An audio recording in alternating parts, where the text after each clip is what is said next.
But this next segment, I think it's a major character progression because Erick Rowan had a backstage segment with Tom Phillips. This was awesome. And Tom Phillips, apparently, like Michael Cole always blathers on about being an investigative journalist. I was a war correspondent. I was a war correspondent, in which Jerry Lawler, in one of his few hilarious jokes, noted that he got shot at it by both sides.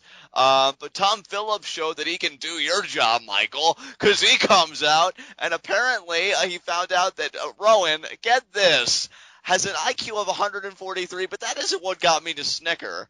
What got me to laugh was apparently Erick Rowan's also a winemaker. Well, and he's trained classically on the guitar. Like, I just gotta say this, because I think it was a member on Puitov who commented this, so I don't even want to take credit because they pointed this out long before I did.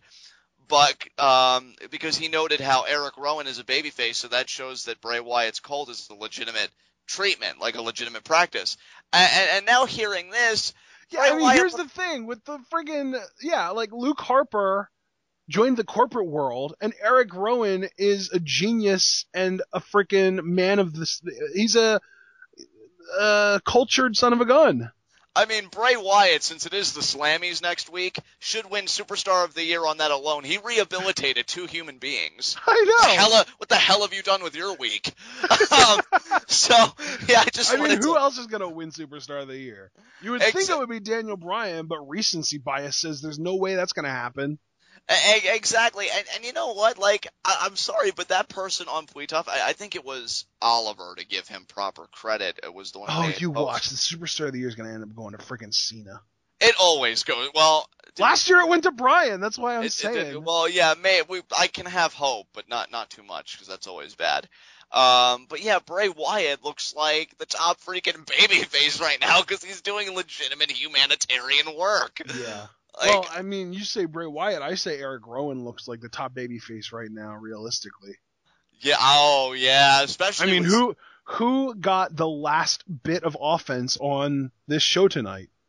Yeah, not only that, but some of the sound bites relating to Rowan, which I'll be eager to talk about. But yeah, they even gave him a catchy nickname, Big Red. And I love now, yeah, they did. Good catch there. And it works on multiple levels because he has red hair and he's like a redwood tree.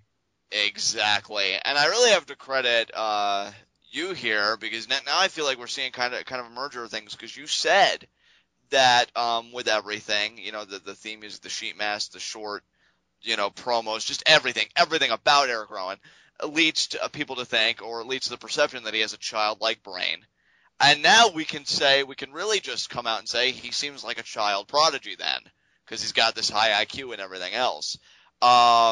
And then when Tom Phillips says, you know, you've got all this going for you, why target the Big Show? See, now you say child prodigy, but to me, the idea that makes a child prodigy special is that they are actually young. But with Rowan, because he's not young, you can just call him a prodigy, but you can't really call him a prodigy because prodigy implies that they're smart in every field. To me, this is the WWE's answer to Rain Man. He is very socially awkward. He doesn't use very many words. He speaks in short sentences, mostly one-word answers. But if you actually peel back the layers, he is a freaking genius. This is the WWE's answer to Rain Man 20 years too late. Yeah, really. And to me, with how Rowan ended the show, I think it gave credence to that. Because he was smart about his whole tactics, but we'll get to that later. And I just want to mention, like, he did say he targets Big Show because Big Show's a bully, and he solved a Rubik's Cube all the while this happened. He puts the cube in Phillips' hand when the interview concludes. So that was awesome. Yeah. Then we go to Erick Rowan versus the Big Show, and I gotta say, I've gone back and I've watched some old heel Big Show footage, specifically from like the last 2 years, from 2012 onward. And I really like heel show. I'm not gonna lie. I find every time he turns heel, we talk about how much better he is heel than face because it just makes more sense for him. Exactly. He comes out and he's like, "You're damn right I'm a bully. You know why I'm a bully? Because I can be." This just really makes me believe that, yeah, you and Mark Henry really did have a nice friendship going, because that was a total Mark Henry line right there. And then he says, you know, come on, send Erick Rowan out. Out he comes. And you know what? I gotta say, Ashton, I was curious about it last week with the developments. Now I'm convinced. I think they have serious, I don't want to say serious plans. I'm going to use the word intentions. I think they have serious intentions for Erick Rowan because they made him look really good in this match to me. More than just holding his own against the Big Show, he looked dominant to me against the Big Show. He sent him over the top rope twice in this match by my count. Yep. Really. And one of the times, Big Show botched the spot, and Rowan just powered through it. Yeah. I mean, he looked legit in this. And keep in mind, heel Big Show's biggest claim to fame is, I'm a giant, I impose my will on everyone. He didn't do jack here with Rowan. I mean, in a fair level fight, he's not imposing his will on Erick Rowan, and they were quick to establish that. And the crowd got behind it, dude. They enjoyed it. And they should have, because it was awesome. It was awesome. And I don't know how. Oh, yeah. Big Show did drop him with a clothesline. That's how Big Show got offense. And Show was able to control a little bit. But really, this match seemed to be all Rowan until they were on the outside. Show got control somehow. I think it may have been ring post, or, I think it was steel steps. Show Irish whipped him into the steel steps.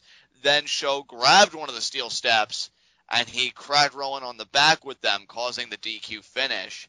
And Show walks away all proud of himself because he just put another notch in the L column. So, yeah, I think that to me the biggest underlying problem, well, if we're being perfectly candid and not just relevant as far as what we're talking about, the biggest problem in the WWE is that they don't know how to properly book a tweener. But the second biggest problem in the WWE is that the heels always freaking lose. That's why and you guys heard me mention in the opening discussion that me and Ashton have been watching ROH events together. Yeah. I love their format that wins and losses matter because and to me, dude, here's my thing. When I say the problem is that heels always lose, people say, oh, that's what heels do. They're supposed to lose. They're cheaters. They're only supposed to be able to win when they cheat. But that's not traditional wrestling logic. Traditional wrestling logic says the heels win at any cost. Obviously, they'll have to cheat a lot of the time, but they don't necessarily have to cheat all the time in order to win. They just win at all costs. And then when they run into somebody that they can't beat by traditional means, that's when they have to start to resort to cheating. But regardless, they still win a lot. And then that's the whole point, is because then you build up this idea that, oh, the babyface is going to be, if only that one thing hadn't happened, the babyface would have won. And you keep on doing that until you feel like it's run out of steam. And then you give the babyface the win, and it's this huge deal, and people start freaking out, and it's a big reaction. And that's like wrestling logic 101. So I know there are a lot of people that are going to be like, oh, of course the heels lose. That's what heels do. They're supposed to lose. That's not necessarily true. No, it's not. Because the heels lose when it matters most to the babyface. Right. This was on a television show, and this feud is still in its infancy for all concerned. So, I would have had no qualms with Big Show winning here. Hell, I mean, I'm not saying he should have pinned Erick Rowan, because I do think Erick Rowan, because this whole thing is still relatively new, should have been protected. But they could have brawled all the way up the ramp through the back. In fact, really, I think I would have loved a brawling segment with these two, to be honest, and just have it go to a double count out or something. But just this idea that heels always have to get DQ'd when they start to feel the heat a little bit, it's really laughable, because they're supposed to be hated, and they're either supposed to be hated because if you're a Triple H, you're conniving, but you're also really, really good, or, you're just really dastardly, really cowardly, whatever. I'm not really supposed to hate a guy, when he really has nothing going on for him, and that was just kind of the case here.